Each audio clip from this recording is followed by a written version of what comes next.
साधु संत के तुम रखवारे चंदन राम दुलारे और सखी नवनीत के दाता अनवर जानकी माता राम रसायन तुम्हारे माता सदा रहो रघुपति के नाता तुम्हारो भजन राम को पावे जन्म जन्म में दुख बिसरावे अंत काल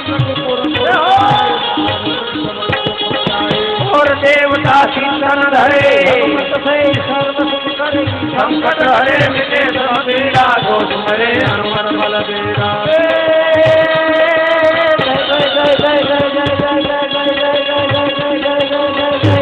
हनुमान बात रोग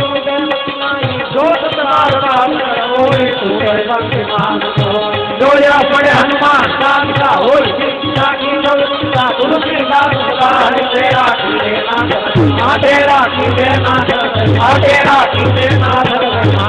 पवन मंगल राम लखन रघुवीर रामचंद्र पवन हनुमान उमापति महादेव बोलो भाई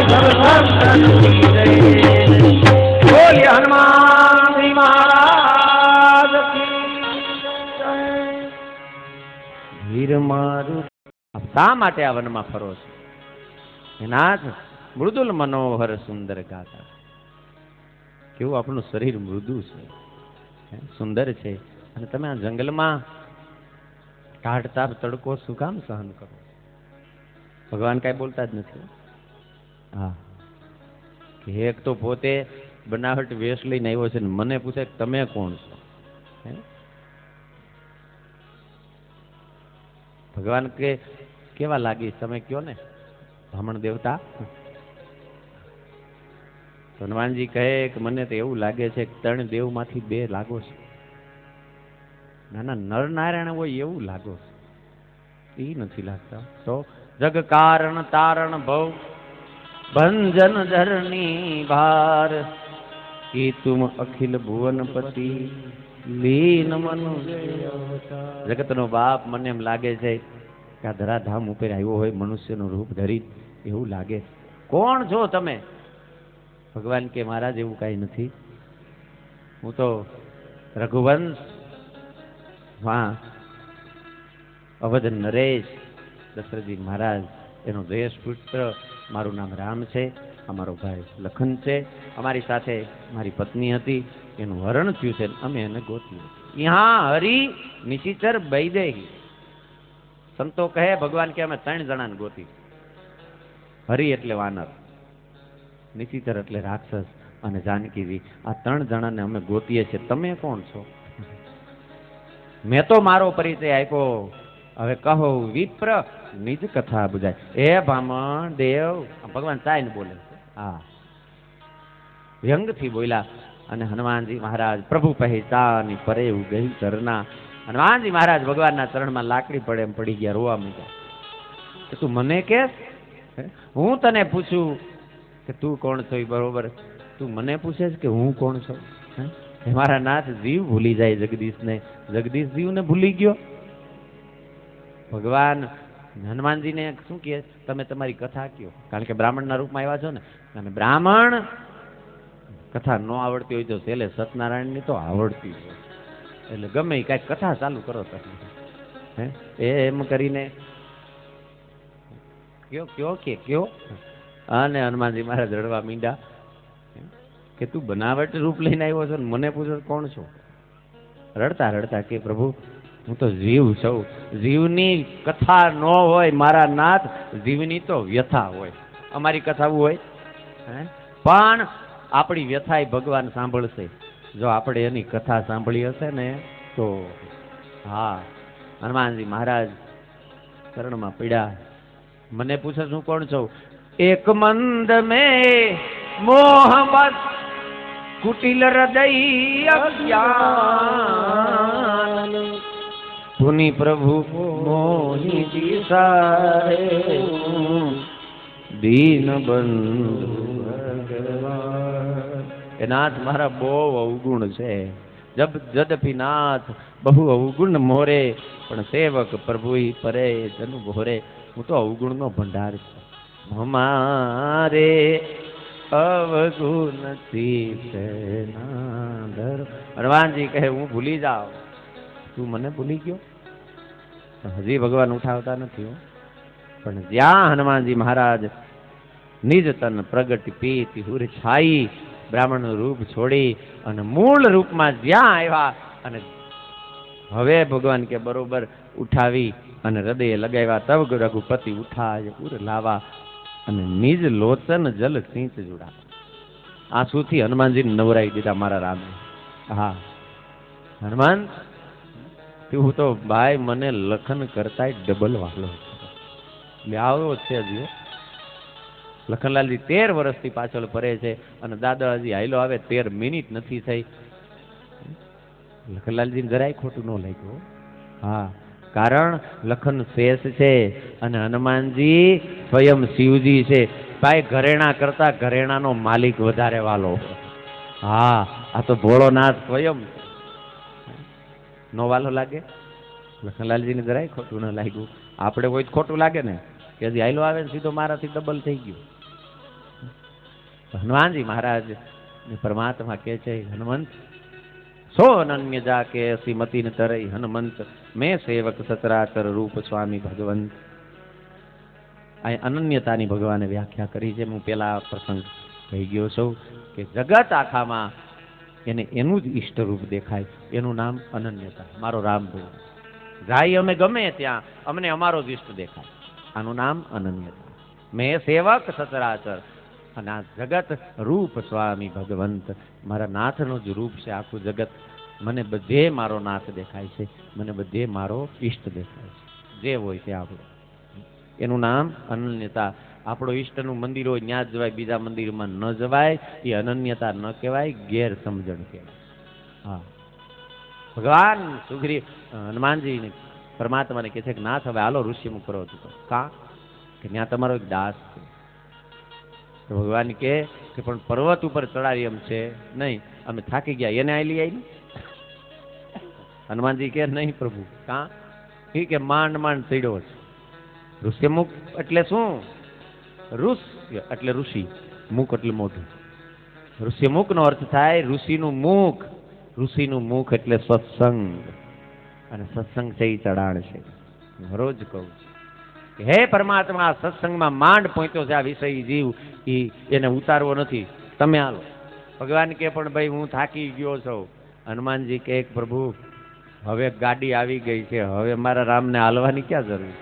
હે વયો આય અને લીએ દો જન પીઠ ચડાઈ, બે ભાઈને બેહાડી લીધા અને લખનનું સમાધાન થઈ ગયો। હા બરોબર છે। હું 13 વર્ષથી વાહે રખડું છું, મને કઈ વિચાર ન આવ્યો લાય મારા રામને તેડી લઉં એમ। હે અને આજે હાઈલો જ આવે છે ને બેયને ઉપાડી લીધા, ડબલ વાલો લાગે જ ને। હે પણ હનુમાનજીએ ક્યાં બેહાડ્યા? ખંભે। અને એ કે પકડીજો મને। કેમ? એ કે અમે અમારા જણાને પકડતા નથી।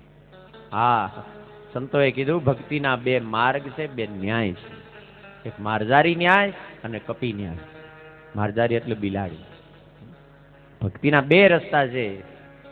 આ કપી ન્યાય એટલે આપણે ધ્યાન રાખવાનું। માનો જોજો બચ્ચું છોટ્યું હોય ને છાતીએ વાંદરીને, એક ઝાડથી બીજી ડાળ ઉપર જાય, બચ્ચાને પકડતી નથી, પણ જરાક આમ હાથ આડાવડો એનો થઈ ગયો હોય ને તો સામી જગ્યાએ જઈને ભાઈ એક મારે ખીજાય। હો હા ધ્યાન રાખજે ને, મરી જાય, કોઈ આવશે નહીં ઝીલવા। આ કપી ન્યાય છે। અને માર્જારી ન્યાયનો અર્થ છે બિલાડી એના બચ્ચાને જો ફેરવતી હશે, જો એવું હશે, આ બધા ગામડામાં મેં જોયું છે, આપણને એમ થાય મરેલું છે। હા મુખમાં લઈ લે બચ્ચાને અને એક જગ્યાએથી બીજી જગ્યાએ લઈ જાય। આ માર્જારી ન્યાય, સંપૂર્ણ શરણાગત, આપણે કાંઈ કરવાનું નહીં। પણ આ તો હનુમાનજી કહે કે ભાઈ એવું સૌભાગ્ય નથી મારું કે હું તને ગોદમાં બેસાડું, એ તો માં કૌશલ્યાનું સૌભાગ્ય છે મારા નાથ, પણ મારું માથું તું પકડી રાખી। હા અમે અમારાને પકડતા નથી, અમને પકડવાની બહુ ટેવ નથી, તું પકડજે। અને હનુમાનજી મહારાજ બેને બેસાડી જય શ્રી રામ કહીને એક છલાંગ મારી તુલસીદાસજી કહે સીધા દૃશ્યમુખ પર્વત ઉપર, અને જ્યાં સુગ્રીવે જોયા, જબ સુગ્રીવ રામ કહ દેખા, અતિશય જન્મ ધન્ય કરી લેખા. આજ મારો જન્મ સફળ થઈ ગયો. સુગ્રીવની ઈચ્છા છે કે રામ મારી સાથે મિત્રતા કરશે. હનુમાનજીએ બધી વાત કરી બંનેની, બંને પક્ષ સાથે, અને અગ્નિની સાક્ષીએ પાવક સાખી દેઈ કરી, જોરી પ્રીત દઢાઈ. અગ્નિની સાક્ષી હનુમાનજી મહારાજ રામ અને સુગ્રીવને મિત્રતાથી બાંધે. ભગવાનને સુગ્રીવે પછી વાત કરી કે નાથ, આપ શાંતન રાખો, જાનકીની શોધ તપાસ હું જરૂર કરાવીશ. એકવાર અમે મંત્રી સહિત અહીંયા શિલા ઉપર બેઠા હતા, અને એક સ્ત્રીને આકાશ માર્ગે કોઈ હરણ કરીને જતું હતું. અમને જોઈ અમે દેખી દીને પટડારી. અમને જોઈ અને એક કાપડનો ટુકડો એને ફેંકો. તુલસીદાસજીએ ઘરેણા નાખ્યા છે, મા જાનકીજીએ એવું લખ્યું નથી. કારણ સંતો કહે કે મા જાનકીજીએ કોઈ ઘરેણું પહેરેલું નથી. ઉદાસીન વ્રત છે એટલે ઘરેણા છે જ ને. હા, તુલસીદાસજીએ આ થોડોક ફેરફાર કર્યો છે. ઘરેણા છે જ નહીં, ક્યાંથી ફેંકે? કપડાનો એક ટુકડો ફેંક્યો છે માએ. અમે દેખી દીને પટ, પટનો અર્થ થાય છે કપડું. અને ભગવાન તુરંત માગે છે પટ ઉરલાય સોચ હતી કીના. એ કપડું જોયું અને મારો રામ ઓળખી ગયો કે જાનકીજીનું જ છે, અને ભગવાન રડે છે. ઘણાને તકલીફ પડે, ભગવાન રોયા શું કરે? ન રોવે? જે 13 વર્ષથી પાછળ પાછળ ઉઘાડા પગે ભરે છે, યાદ દુશ્મનની કેદમાં છે, કઈ અવસ્થામાં છે ખબર નથી. મારો રામ રડે છે, અને ન રડે તો એને આદર્શ પતિ નો કહેવાય. રડવું આવું જ જોઈએ. મારો રામ રડે છે, સુગ્રીવ સાંત્વન આપે છે કે ના ધીરજ રાખો, હું માં જાનકીજીની તપાસ કરાવીશ. ભગવાન સુગ્રીવને પૂછે છે કે મિત્ર, આપ અહીંયા શું કામ રહ્યો છો? સુગ્રીવે કીધું કે નાથ, અમે બે ભાઈઓ વાલી ને હું બહુ પ્રેમ હતો બંને ભાઈઓમાં, પણ એકવાર મૈદાનવનો દીકરો માયાવી રાત્રિના અડધી રાત્રે આવી અને મારા ભાઈને યુદ્ધ માટે પડકાર્યો.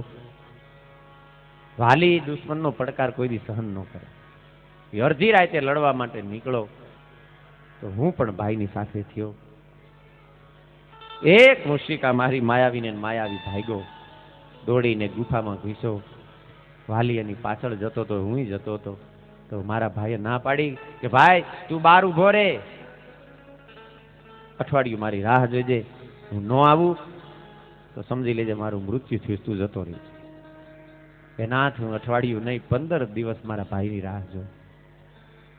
મારો ભાઈ ન આવ્યો, પણ નિસરી રુધિર ધાર તહ બારી, એક રક્તનો પ્રવાહ નીકળો ગુફામાંથી, અને મને બીક લાગી કે મારા ભાઈને આ રાક્ષસોએ મારી નાખ્યો, આ બહાર નીકળીને મને મારી નાખશે. હું ડરપોક એક શિલા લઈ ગુફાનું દ્વાર મેં શિલાથી બંધ કરી દીધું.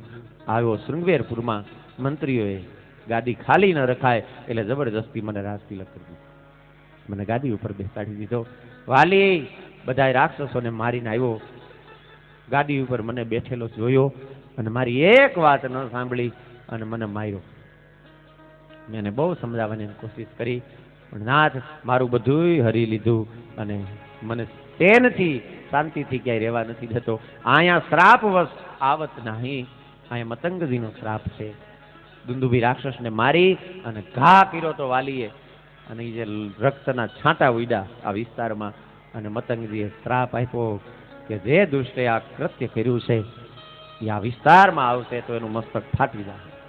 એટલે અહીંયા આવી નથી શકતો નાથ, પણ છતાંય મને હેરાન કર્યા રાખે છે, શાંતિથી રહેવા નથી દેતો.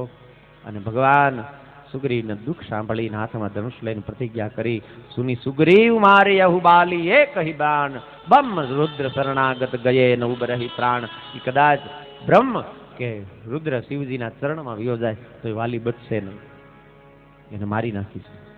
અને મિત્ર ધર્મનો ઉપદેશ કરે છે ભગવાન, કે જે મિત્રના દુઃખમાં દુઃખી ન થાય, એનું મુખ જોવાથી પાપ લાગે.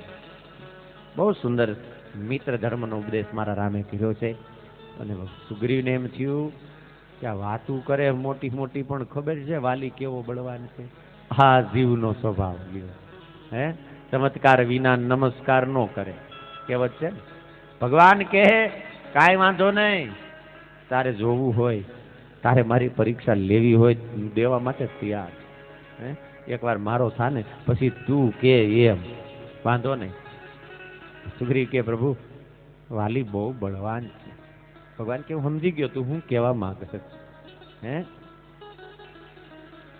દુંદુભી અસ્થિતાલ દીકરાએ દુંદુભીનું હાડ પિંજર જે પડ્યું હતું એ ભગવાનને સુગ્રીવ બતાવે છે કે નાથ આ દુંદુભીને વાલીએ મારી નાખ્યો છે, ફેરવીને પછાડી મારી નાખ્યો છે. અત્યારે તો ખાલી એનું હાડ પિંજર છે. ભગવાન જઈ નજીક અને જમણા પગનો અંગૂઠો જ ખાલી અડાડ્યો. હા, અને હાડ પિંજર ઉડીને ક્યાં ગયું હજી આવ્યું નથી ધરતીમાંથી. હા, એક જ બાણથી ભગવાને 7 તાડના જે વૃક્ષ હતા આમ આડાવળા ઉગેલા છે. અને એવું કહેવાય છે કે વાલીને એમ કહેવામાં આવ્યું હતું આ એક બાણથી જે વીંધી નાખશે એ તને વીંધી નાખશે. એવી સેવક કથાઓ આવે છે. વાલીને મળેલું હતું ફળ. વાલી ફળને મેલીને સ્નાન કરવા માટે ગયું. પછી સ્નાન કરીને આ ફળ હું ખાઈ જાઉં ત્યાં કે નાગે આવી અને ફળને એઠું કરી નાખ્યું. અને વાલી ક્રોધિત થયો કે તારા શરીર ઉપર 7 તાડના વૃક્ષ ઉગશે. ત્યારે નાગે કીધું કે મારા શરીર ઉપર 7 તાડના વૃક્ષ ઉગશે પણ એ તાડના વૃક્ષને જે વીંધી નાખશે એ તને વીંધી નાખશે.